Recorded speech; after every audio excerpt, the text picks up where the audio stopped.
जी प्रणाम। गुरु जी thank you. आमीन सारथी thank you. आप सबको थैंक यू। मैं अच्छे से ध्यान कर पा रही हूँ, आपकी कृपा रही। मैं सोचती थी शायद मैं नहीं कर पाऊंगी, क्योंकि बीमारी बढ़ती जा रही है, तकलीफें बढ़ती जा रही है। गुरुजी, क्या ऐसा हो सकता है कि इस जन्म में शायद मैं पूर्णता हासिल न कर पाऊं, तो अगला जन्म मेरा आपके यानी ज्ञान आमीन के आसपास हो, ताकि आपका सानिध्य प्राप्त हो सके। प्रणाम। प्रणाम आपको। जैसे जैसे हमारी उम्र बढ़ती है, शरीर की उम्र बढ़ती है, वैसे वैसे मौत दिखाई देने लगती है और हम भयभीत हो जाते हैं। एक ही प्रश्न उठता है, कहीं मेरा जन्म तो व्यर्थ नहीं चला जाएगा। इतने सालों से ध्यान का प्रयास कर रहे हैं, समाधि घटित नहीं हो रही, कहीं मेरा जन्म बेकार तो ना हो जाएगा। उम्र बढ़ने के साथ पृथ्वी पर रहने के बाद ये पता लगता है कि इस पृथ्वी पर कहीं सुख नहीं है। जिन्हें अपना माना था वो भी अपने नहीं निकले। सारी जिंदगी भ्रम में जी दी, बस सिर्फ एक धोखा मात्र, एक सपना, एक प्यारा सा सपना देखते देखते पूरी जिंदगी बिता दी। ऐसा लगता है कि ये जन्म व्यर्थ चला जाएगा, कुछ घटित नहीं हो रहा। और घटित भी हो रहा है तो क्या समाधि तक मैं पहुंच पाऊंगी या नहीं पहुंच पाऊंगी। हर साधक का ये सोचना कि कहीं मेरा जन्म खराब ना हो जाए, कि मैं समाधि को उपलब्ध कर पाऊंगी, कर पाऊंगा या नहीं कर पाऊंगा। कहीं मेरा ये जीवन खराब हो गया तो मैं दोबारा कहां पैदा होंगी या दोबारा कहां पैदा होऊंगा। क्या ऐसा हो सकता है कि जहां मेरा गुरु दोबारा पैदा हो वहीं मैं पैदा हो जाऊं और बचपन से ही अपने गुरु के साथ जुड़कर समाधि को उपलब्ध हो जाऊं।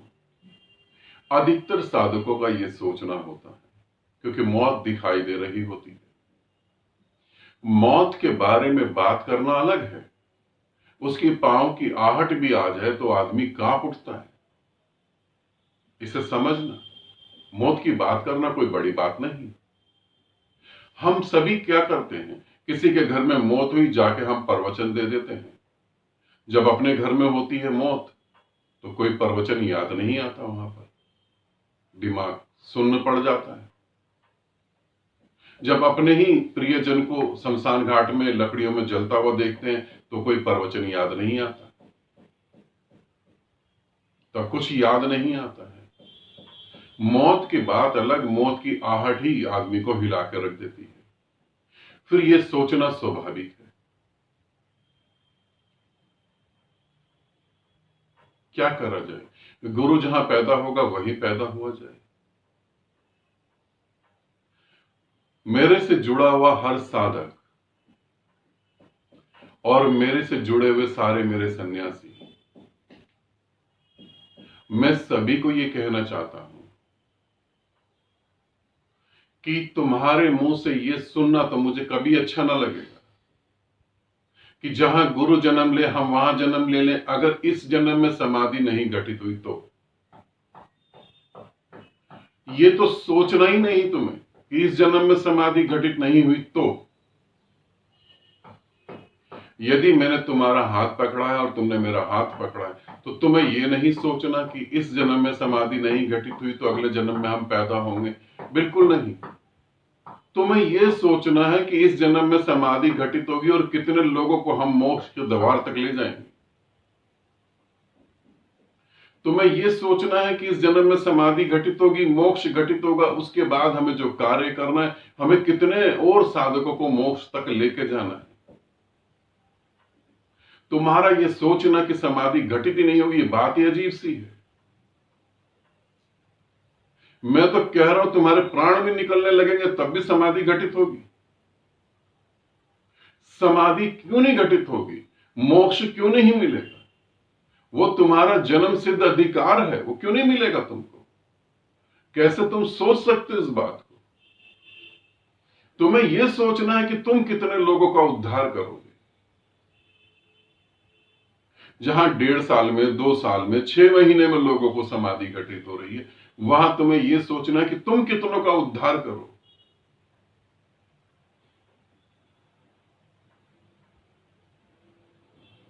तुम कितनों का उद्धार करोगे, ये तुम्हें सोचना है। मेरे साथ अगर जुड़ गए तो मोक्ष की तो चिंता ही छोड़ दो। ये ना सोचो कि परमात्मा मिलेगा नहीं मिलेगा। परमात्मा को तो मैं खींच के तुम्हारे घर पर लाके खड़ा कर दूंगा। परमात्मा कोई बड़ी बात नहीं है। मेरे को जब घटित हुआ था तब मेरे गुरु ने कहा था कि कम से कम 3 जनों को तुम वहां तक पहुंचा देना शरीर त्यागने से पहले। मैंने हंस के कहा था बस 3 जने। मेरे गुरु ने कहा था ये 3 जने भी तुम पहुंचा दो, बहुत बड़ी बात है। मैंने कहा था आपको क्या पता, और कितने पहुंचे वो तो मुझे भी अब नहीं पता। 3 जने होते, 300 जने होते तो उनकी गिनती कर भी सकता था। तुम उस गुरु से जुड़े हो, तुम उस गुरु के शिष्य हो, तो तुम्हें तो ये सोचना ही नहीं है। तुम्हें तो ये सोचना कितनों को पार लगाना है।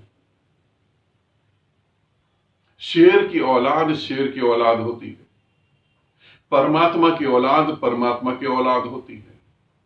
तुम मेरी औलाद होने के बाद ये कैसे सोच सकते हो कि अगला जन्म, कि चूक जाएंगे? कैसे चूक जाएंगे? मैं तुम्हें चूकने दूंगा तभी तो तुम चूकोगे। मैं तो पहले ही कहता हूं यदि परमात्मा चाहिए तभी मेरी तरफ आओ।